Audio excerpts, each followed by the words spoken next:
Magandang buhay po sa inyong lahat. Ito po ang inyong Kalakbay Sergio. Ngayon po ay ating ipagpapatuloy ang ating programa, ang Manalangin at Magnilay. Kayo po ay aking inaanyayahan na araw-araw nating basahin ang Ebanghelyo at pakinggan ang pagninilay na ating pong inihanda para sa araw-araw. May mga pagkakataon po na ito po ay naka-video at may mga pagkakataon po na ito inyo pong mababasa lamang dito po sa ating Kalakbay Sergio. Ngayon, siyempre bago ng lahat, welcome po sa ating bagong Santo Papa, Pope Leo XIV. Sana dalhin niya ang ating simbahan sa ninanais ng ating Panginoon. Pagmin po muna natin ang ating Ebanghelyo sa araw na ito.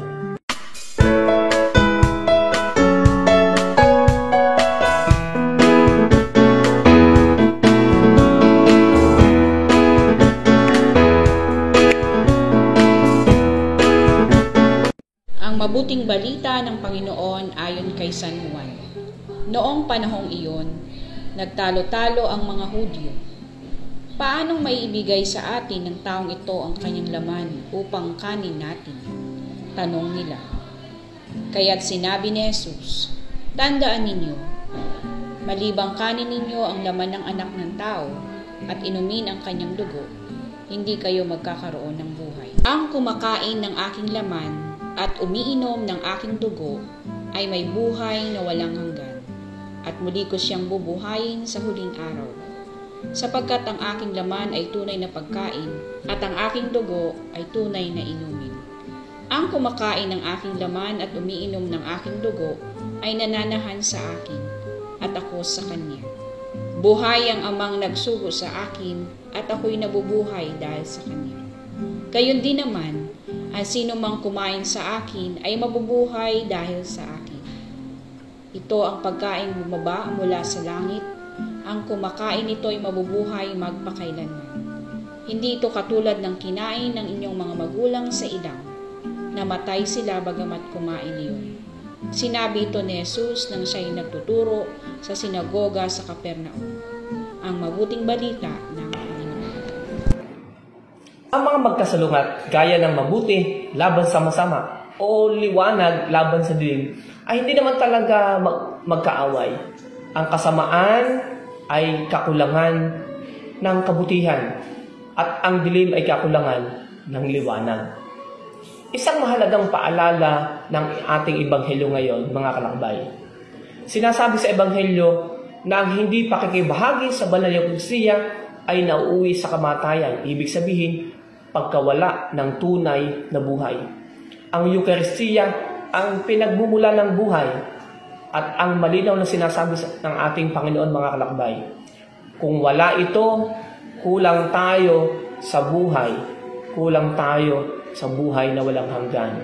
Hindi natin makakamit ang buhay na walang hanggan. Kaya hindi natin dapat ito ituring. Ang Eukaristiya dapat hindi natin ituring na parang pabor lang sa ibinibigay natin sa ating Panginoong Jesus. Sa totoo lang, ito yung pinakamalaking biyaya ng Diyos sa atin. Ang daan patungo sa buhay na walang hanggan. Kapag tinanggihan natin ito, nawawala rin sa atin ang presensya ng Diyos at ang ating buhay espiritual. Ang pag-unawa sa kahinatnan natin nang hindi pagtanggap ng banal na Eukaristiya ay pwedeng mas pagpatibay pa ng ating pananampalataya sa Diyos. Kung alam natin na ang pagpabaya ay nauwi sa kamatayan, mas mahihikayat tayong magkaroon ng banal na takot. Yung takot na pagkawala sa presensya ng ating Panginoon Diyos na nagbibigay ng buhay na walang hanggan. Isang biyaya itong mga kalakbay na mula sa Espiritu Santo. Kaya ngayong araw isipin mong mga kalakbay, paano mo tinitingnan ang banal na Eukaristiya? Nakikita mo ba na ang banal na Eukaristiya bilang pabor lang o bilang bukal na buhay na walang hanggan? Pahalagahan natin ang biyayang ito, mga kalakbay, at sikaping makibahagi ng tapat sa banal na sakramento ito. Ito po ang inyong Kalakbay Sergio ang nagsasabing makinig at magsabuhay ng salita ng Diyos. At simula ngayon, simulan natin ang manalangin at magnilay. Marami pong salamat sa patuloy na pakikinig, pagninilay at pagdarasal ng salita ng Diyos. Maging kaisa ng simbahan sa pagpapahayag ng salita ng Diyos sa pamamagitan ng pag-like at pag-share ng video ito.